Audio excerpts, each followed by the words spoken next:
Lihatlah perbuatan yang dilakukan oleh kedua mahasiswa ini. Kira-kira masalah apa yang mereka hadapi? Bagaimana cara menyelesaikan masalah mereka? Mari bersama-sama kita cari tahu melalui sesi training ini. Simak dengan seksama ya.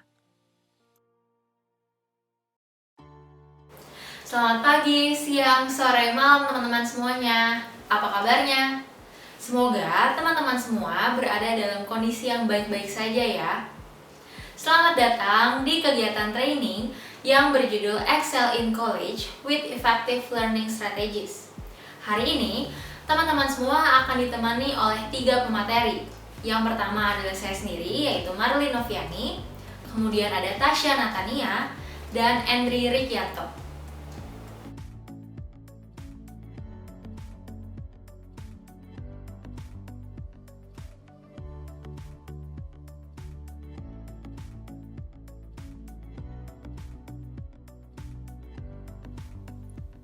Selama training ini berlangsung, siapkan catatan supaya teman-teman dapat mencatat hal-hal penting yang akan kami sampaikan.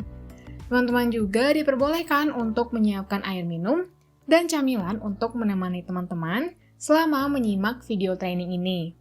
Posisikan duduk teman-teman senyaman mungkin agar tidak mengganggu proses pembelajaran.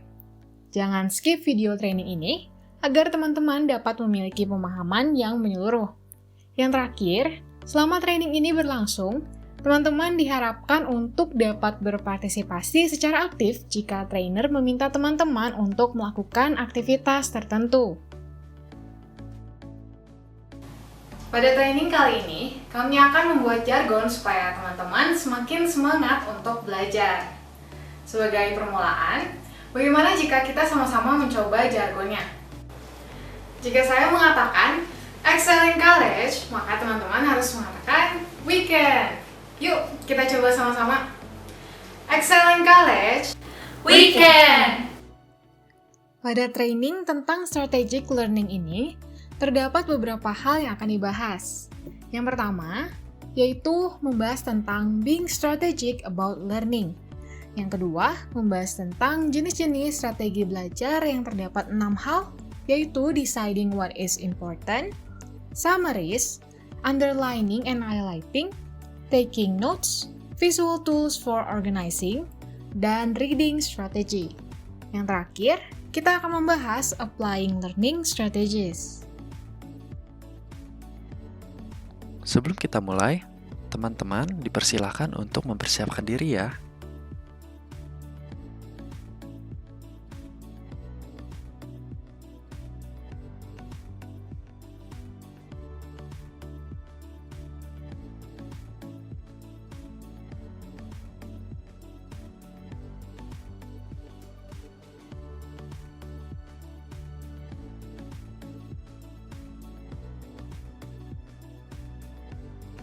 Pertama-tama, mari kita pelajari terkait strategi dasar dalam belajar. Bagaimana pandangan teman-teman terkait strategi belajar yang rumit? Pastinya akan menyulitkan kita, bukan? Padahal, kita membutuhkan strategi dalam belajar yang bisa memudahkan, apalagi dalam perkuliahan. Namun, tahukah teman-teman bahwa keterampilan dalam belajar jarang diajarkan secara langsung ketika kita masuk ke dunia perkuliahan. Padahal, cara mempelajari sesuatu akan sangat mempengaruhi seberapa mudah kita mengingat informasi dan seberapa tepat kita menerapkan pengetahuan tersebut. Oleh karena itu, mari kita simak satu persatu strategi belajar yang bisa teman-teman terapkan dalam perkuliahan.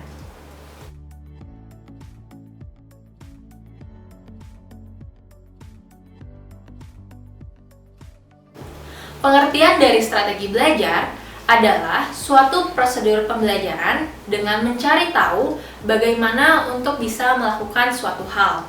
Terdapat banyak macam strategi. Ada contoh yang umum, misalnya membuat rangkuman atau menuliskan garis besar suatu materi. Ada juga yang spesifik, mungkin teman-teman familiar dengan jembatan keledai. Nah, jembatan keledai ini teman-teman terapkan ketika belajar matematika.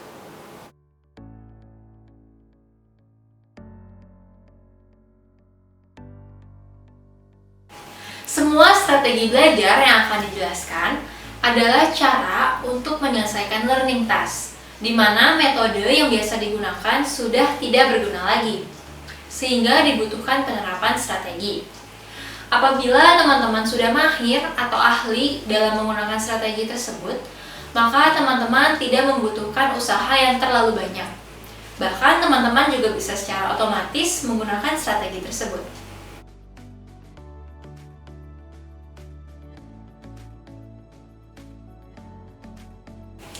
Strategi belajar yang pertama adalah deciding what is important.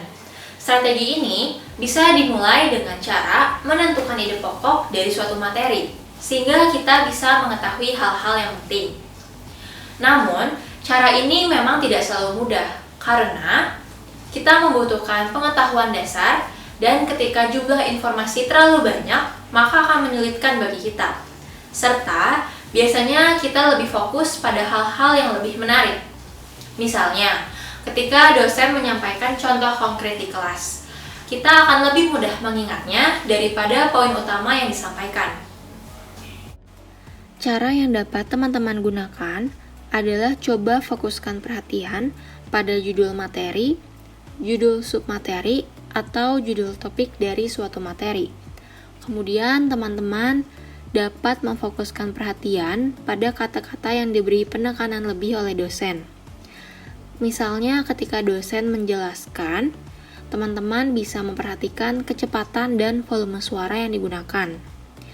Kemudian apabila dalam materi tertulis, teman-teman dapat memperhatikan posisi penempatan paragraf dan kata-kata yang diberi bold. Kemudian yang terakhir, teman-teman dapat memfokuskan perhatian pada outline atau garis besar dari suatu materi. Hal ini dapat memudahkan teman-teman untuk mengidentifikasi ide pokok atau ide utama yang akan membantu teman-teman untuk belajar.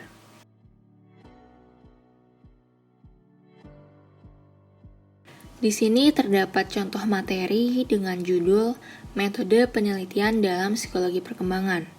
Dalam hal ini, teman-teman perlu mengingat bahwa hal yang dibahas adalah metode penelitian dan di dalam psikologi perkembangan, jadi bukan bidang psikologi yang lain. Kemudian terdapat studi dan desain yang tertera pada contoh ini, di mana artinya studi dan desain tersebut merupakan outline atau garis besar dari materi metode penelitian dalam psikologi perkembangan.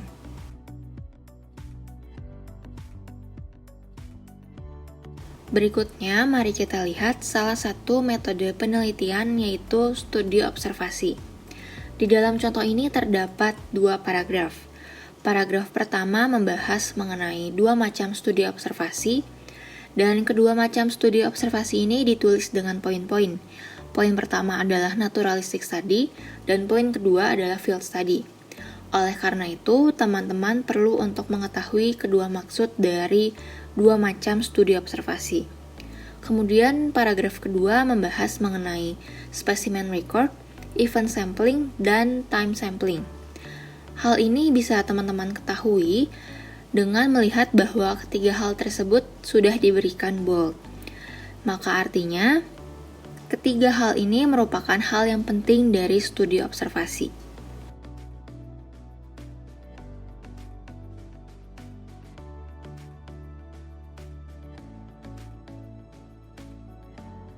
Strategi belajar yang kedua adalah summaries. Summaries adalah membuat kesimpulan dari suatu materi. Teman-teman dapat memulai membuat kesimpulan dari bacaan yang singkat, mudah dimengerti, dan terstruktur. Kemudian, teman-teman dapat meningkatkan keterampilan yang sudah dimiliki terhadap bacaan yang lebih rumit atau yang lebih panjang, sulit dimengerti, dan tidak terlalu terstruktur. Mari kita lihat contohnya.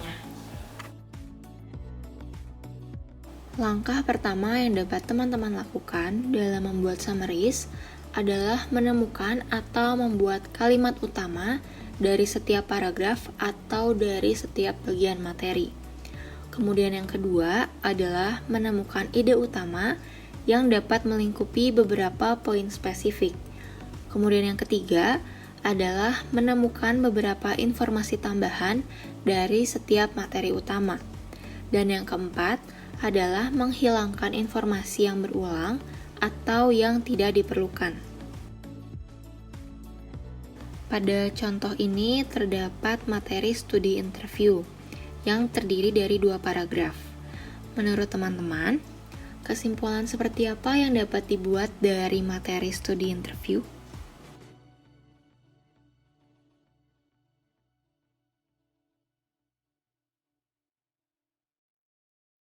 Apakah teman-teman sudah coba membuatnya? Jika sudah, mari kita bahas satu persatu. Pada paragraf pertama, kalimat utama terletak pada kalimat pertama. Dan ide pokoknya adalah keterkaitan antara 2 faktor atau lebih. Kemudian, pada paragraf kedua, kalimat utamanya terletak pada kalimat pertama juga. Dan ide pokoknya adalah menggambarkan hubungan sebab akibat.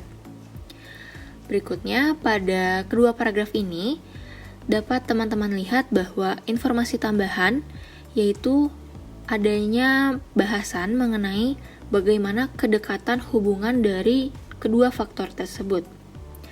Dan informasi yang berulang dapat teman-teman lihat bahwa pada paragraf pertama terdapat kalimat bila satu faktor berubah, maka akan dihubungkan dengan perubahan dari faktor yang lain. Kemudian pada paragraf kedua, terdapat kalimat juga, artinya faktor yang satu tidak menyebabkan perubahan pada faktor yang lain. Dapat dilihat bahwa artinya keduanya sama-sama membahas bisa jadi menyebabkan perubahan pada faktor lain dan bisa jadi tidak menyebabkan perubahan pada faktor lain. Oleh karena itu, hal ini sesuai atau sudah dibahas pada hubungan sebab akibat dan adanya keterkaitan. Sehingga summaries yang dapat dibuat adalah studi korelasional mengacu pada bagaimana kedekatan kaitan antara 2 faktor atau lebih yang menggambarkan adanya hubungan sebab akibat. Nah, bagaimana teman-teman dengan 2 strategi belajar yang telah dijelaskan? Semoga teman-teman semua masih semangat ya. Kalau begitu, mari kita pelajari strategi yang ketiga.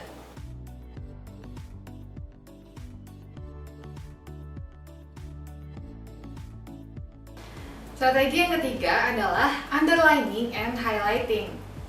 Sebelum kita sama-sama mempelajari strategi ini, bagaimana pendapat teman-teman mengenai gambar di samping ini? Tentunya akan sulit untuk memahami inti dari sebuah bacaan jika kita memberikan garis bawah atau highlight di seluruh tulisan yang ada. Seperti yang teman-teman lihat pada awal video, salah satu mahasiswa melakukan hal tersebut. Jika teman-teman melakukan hal yang sama, dapat dipastikan bahwa proses belajar yang teman-teman lakukan menjadi tidak efektif. Karena seharusnya garis bawah dan highlight itu menjadi penanda dari poin-poin yang penting, dan tentunya poin-poin penting tersebut hanya ada di beberapa kalimat dan bukan di seluruh bacaan. Maka, hal pertama yang perlu dilakukan adalah selektif dalam memberikan garis bawah atau highlight. Berikanlah garis bawah atau highlight hanya pada satu kalimat di setiap paragraf. Hal ini akan membantu teman-teman untuk memahami inti dari setiap paragraf dan memudahkan teman-teman ketika ingin kembali mempelajari bacaan di lain waktu. Setelah itu, ubahlah informasi dari kalimat-kalimat yang teman-teman garis bawahi atau highlight menjadi kata-kata sederhana yang lebih mudah untuk dipahami. Kemudian, temukanlah hubungan dari setiap kalimat yang teman-teman garis bawahi atau highlight pada setiap paragrafnya. Untuk membantu teman-teman jauh lebih lagi, teman-teman dapat memindahkan kalimat-kalimat yang digaris bawahi atau highlight ke dalam diagram sederhana untuk menggambarkan hubungannya. Maka, diagram tersebut dapat teman-teman jadikan acuan untuk menemukan kalimat-kalimat mana yang penting untuk diberikan garis bawah atau highlight pada paragraf-paragraf selanjutnya.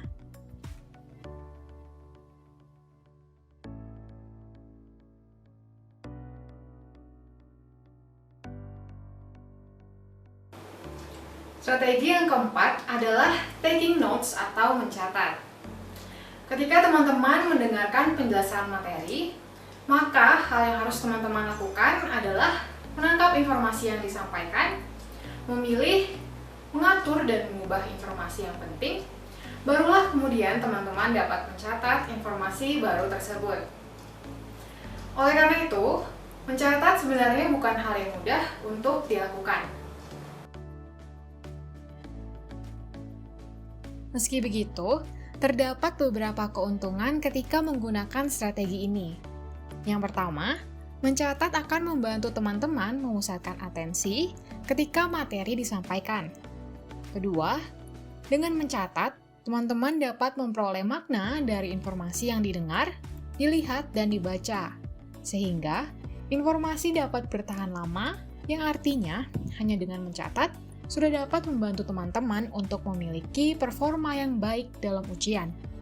Yang ketiga, catatan dapat menjadi alat untuk mengingat dan mengulang kembali informasi baru yang diperoleh.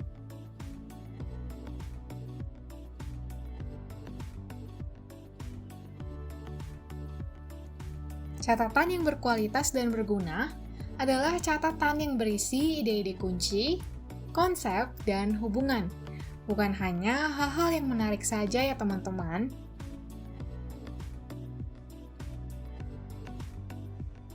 Tapi, mungkin saja strategi ini dapat menjadi distraksi bagi sebagian dari teman-teman. Karena ketika mencatat, kita harus membagi fokus antara mendengarkan dan menulis hal-hal yang penting. Oleh karena itu, bagi teman-teman yang merasa mencatat menjadi distraksi, maka lebih baik menyalin seluruh materi terlebih dahulu, kemudian barulah mencatat setelah materi selesai disampaikan. Karena itu, mencatat harus dilakukan dengan strategi yang tepat supaya dapat membantu proses pembelajaran. Maka dari itu, berikut ini akan ada sebuah panduan tentang bagaimana membuat catatan yang terstruktur dan berkualitas. Hal pertama yang perlu dicatat adalah topik dari materi yang disampaikan. Lalu, tuliskan juga hal apa saja yang sudah teman-teman ketahui terkait topik tersebut. Yang kedua, catatlah poin-poin utama dari materi beserta keterangan mengenai poin-poin tersebut. Keterangan yang dimaksud harus singkat, padat, dan jelas. Yang ketiga, catatlah kesimpulan dari materi yang disampaikan ke dalam beberapa poin. Yang terakhir, tuliskan juga hal-hal yang belum dimengerti atau belum jelas yang dapat teman-teman tanyakan kepada pembawa materi pada kesempatan yang diberikan.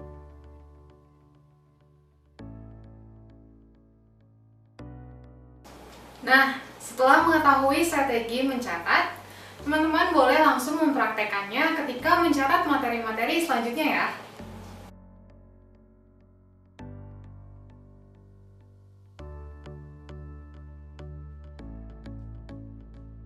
Sekarang, saya akan mereview strategi-strategi belajar yang sebelumnya sudah dipaparkan.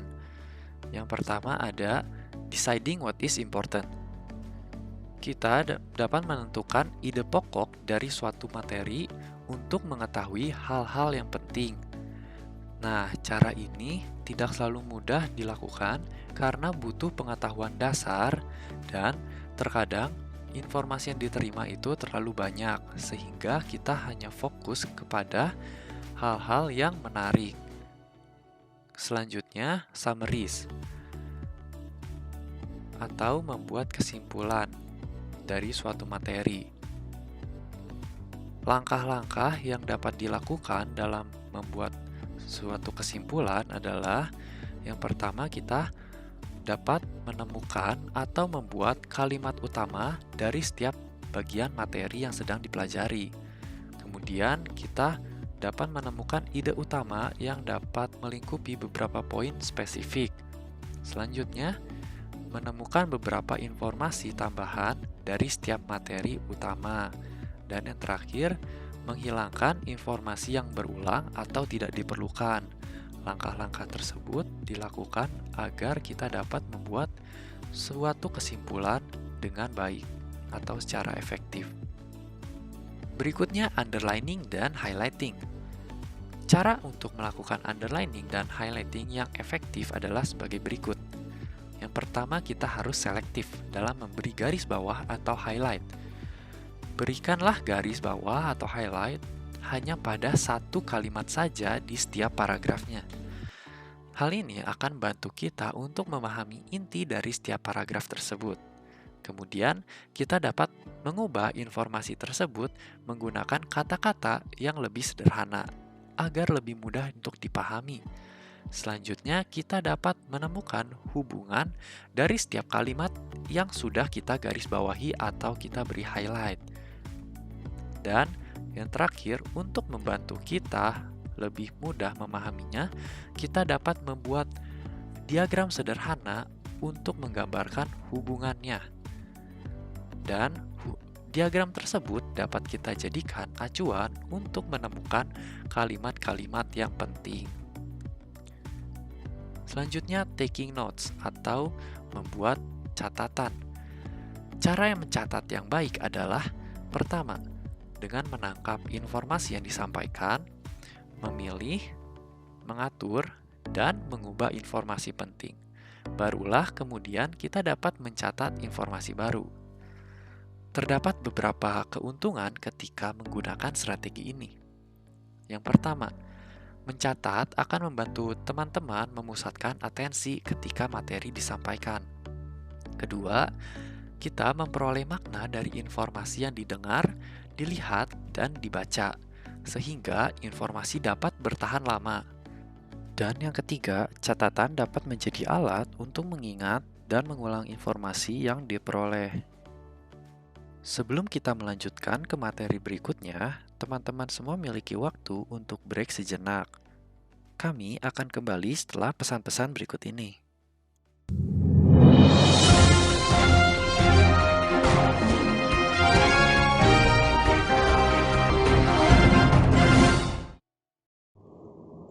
Selamat datang di Breaking News.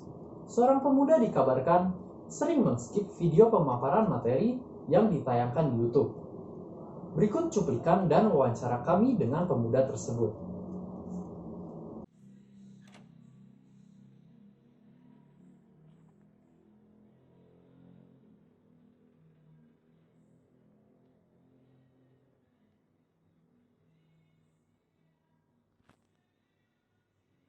Kenapa Anda melakukan perbuatan ini? Awalnya sih saya coba-coba, tapi lama-kelamaan kok enak juga ya. Jadi cepat beres gitu. Jadi ya berlanjut terus. Emang sudah berapa lama? Sudah 1 bulan, Pak. Gak pernah apa ada yang curiga gitu? Ya syukurnya sampai sekarang ternyata masih banyak yang gak sadar. Kalau Anda tidak lulus bagaimana?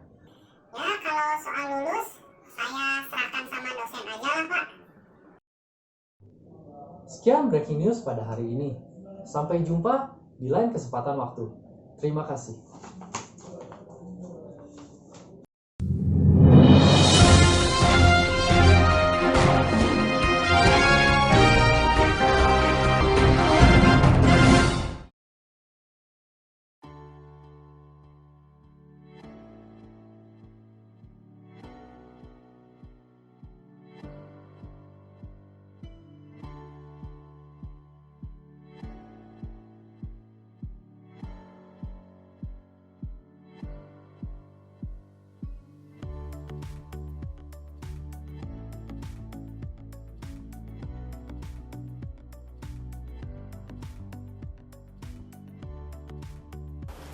Bagaimana nih istirahatnya teman-teman?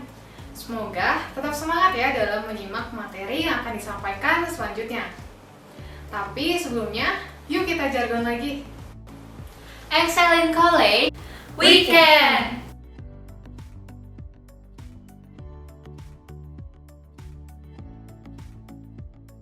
Nah, teman-teman, mari kita lanjutkan dengan mendengarkan materi selanjutnya.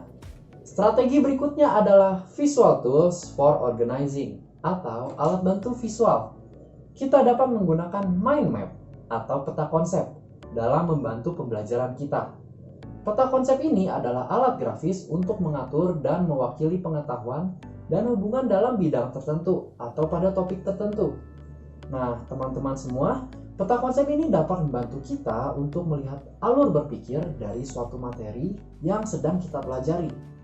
Peta konsep ini dapat teman-teman buat baik secara tulis tangan ataupun menggunakan bantuan digital. Sesuai kebutuhan teman-teman semua saja. Ada info menarik nih mengenai mind map atau peta konsep ini. Berbagai penelitian telah dilakukan mengenai manfaat dari penggunaan peta konsep. Manfaatnya antara lain, kita jadi lebih mudah untuk menyerap suatu pengetahuan baru melalui peta konsep. Selain itu, daya ingat kita mengenai pengetahuan tersebut semakin meningkat karena bantuan peta konsep ini. Berikut ini terdapat beberapa tips dalam membuat mind map.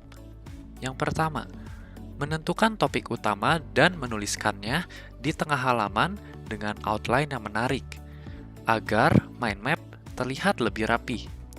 Yang kedua, membuat cabang dari pusat ide di tengah dengan warna garis yang berbeda di setiap cabangnya. Dengan tampilan visual yang menarik, memudahkan kita untuk menyerap informasi dari mind map yang telah kita buat. Yang ketiga, menuliskan inti atau kata kunci dari setiap gagasan yang dimasukkan untuk mempermudah mengingat kembali materi di dalam mind map. Dan yang terakhir, menambahkan simbol, gambar, atau ilustrasi menarik pada mind map. Hal ini bertujuan untuk membantu kita mengingat maksud gagasan yang tertera di dalam mind map yang telah dibuat.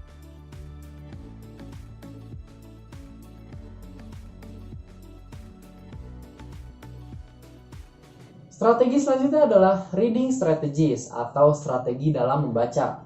Dengan strategi ini, teman-teman tidak perlu membaca keseluruhan teks bacaan dari awal hingga akhir. Tetapi inti dari bacaan tersebut dapat teman-teman pahami. Beberapa strategi membaca menggunakan mnemonik atau jembatan keledai untuk membantu kita mengingat langkah-langkah terkait suatu bacaan. Berikut ini terdapat 2 strategi membaca yang akan saya jelaskan. Yang pertama adalah reads. Strategi ini dapat membantu kita untuk membaca buku pengetahuan. Apa itu reads? R. Melakukan review judul dan subjudul bacaan. E.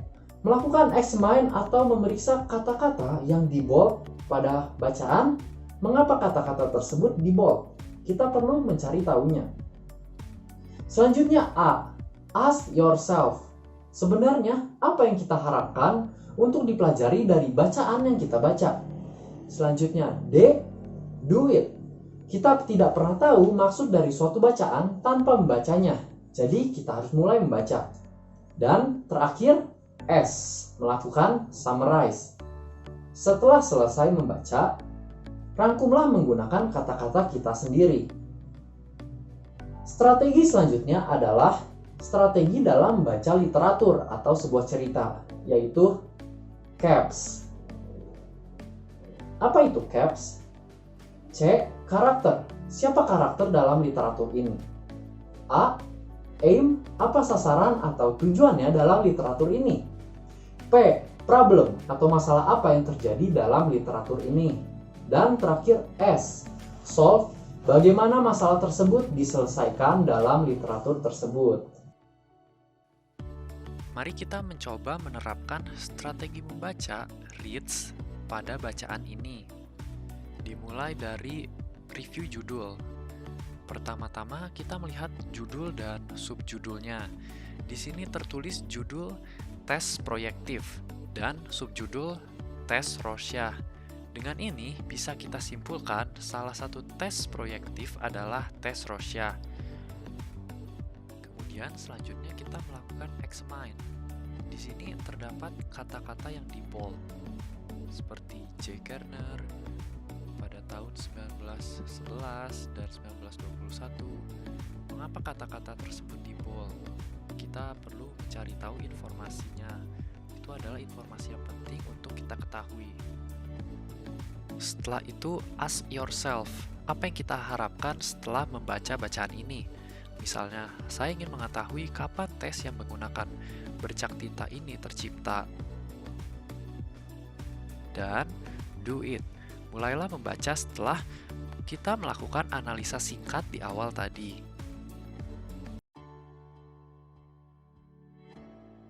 Setelah kita selesai membaca, kita dapat melakukan summarize, yaitu menyimpulkan dengan kata-kata kita sendiri.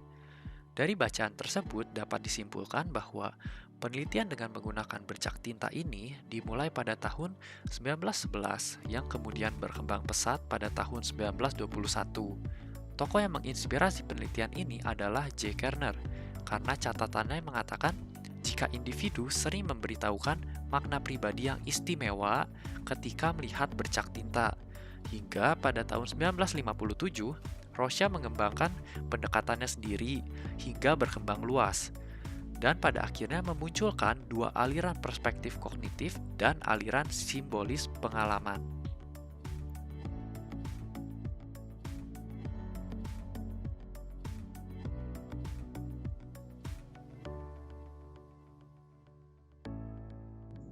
Nah, teman-teman, setelah mendengarkan pemaparan strategi-strategi belajar sebelumnya, masih terdapat kekurangannya loh. Kita sudah tahu strategi belajar yang efektif itu seperti apa. Namun, yang menjadi permasalahannya adalah kita tidak menerapkan strategi-strategi tersebut. Terdapat beberapa syarat agar strategi belajar dapat dengan efektif diterapkan. Yang pertama, appropriate task, tugas atau pekerjaan rumah yang diberikan haruslah sesuai. Tidak mungkin kita menggunakan strategi belajar, tetapi tugas-tugas yang diberikan itu hanyalah tugas-tugas sederhana yang dengan mudah kita lakukan. Syarat kedua adalah valuing learning. Kita harus memiliki kepedulian terhadap proses pembelajaran dan pemahaman kita. Sebelum memulai pembelajaran, kita harus menentukan dahulu tujuan apa yang ingin kita capai dengan menggunakan strategi belajar yang efektif. Syarat ketiga adalah effort dan efficacy. Kita harus percaya bahwa effort untuk menerapkan strategi belajar tersebut masih masuk akal. Dan kita juga harus percaya pada kemampuan kita sendiri untuk menggunakan strategi-strategi belajar tersebut. Kita harus memiliki self-efficacy, percaya pada kemampuan kita sendiri untuk menggunakan strategi belajar dalam mempelajari materi yang bersangkutan. Kita juga harus memiliki dasar pengetahuan atau pengalaman di bidang yang kita pelajari. Tidak ada strategi belajar yang bermanfaat jika kita mengerjakan tugas yang sepenuhnya di luar pemahaman kita saat ini.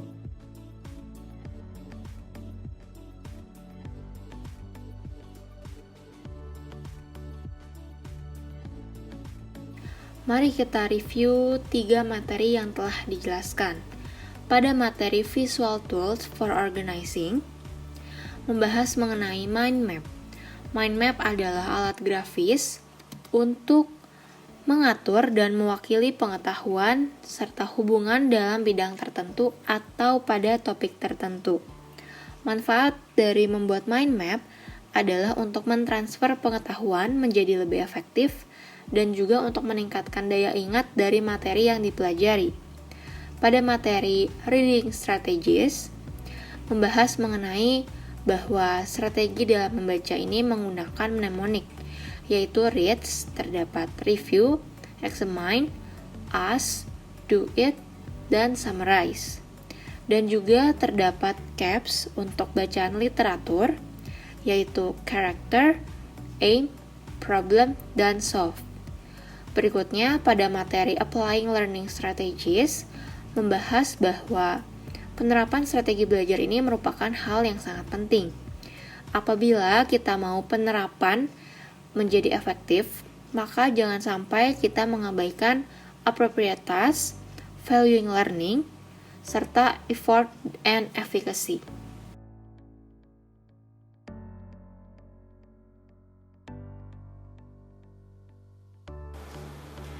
Di dalam perkuliahan, strategi belajar sangat diperlukan untuk dapat mengikuti proses pembelajaran dengan efektif dan memiliki performa yang unggul.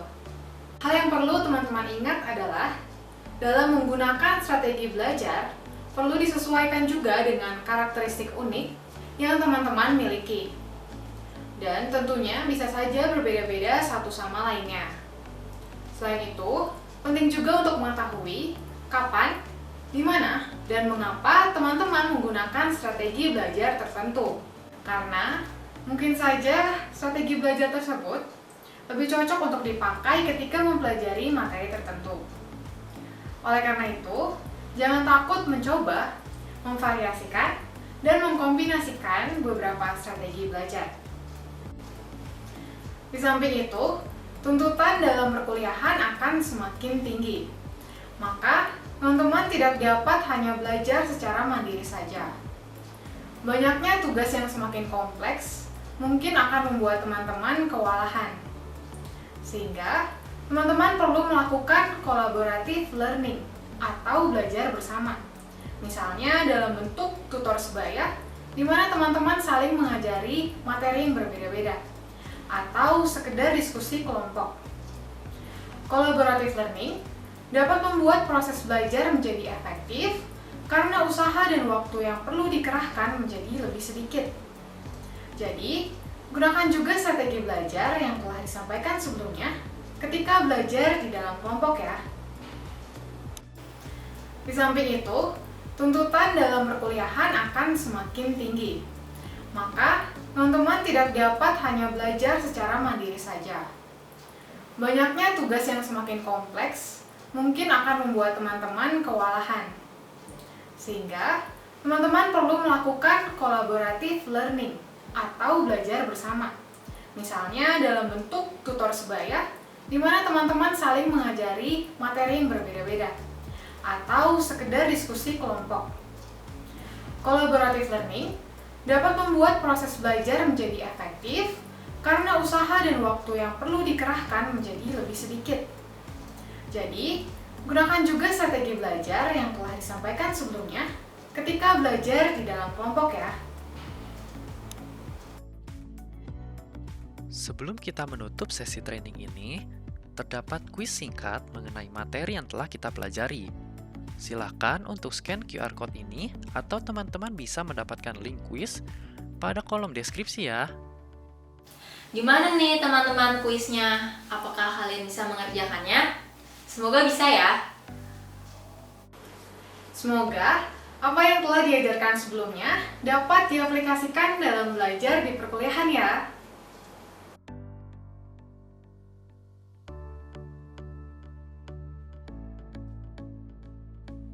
Lihatlah kedua mahasiswi ini yang sebelumnya kesulitan dalam belajar, kini mereka bisa melakukannya.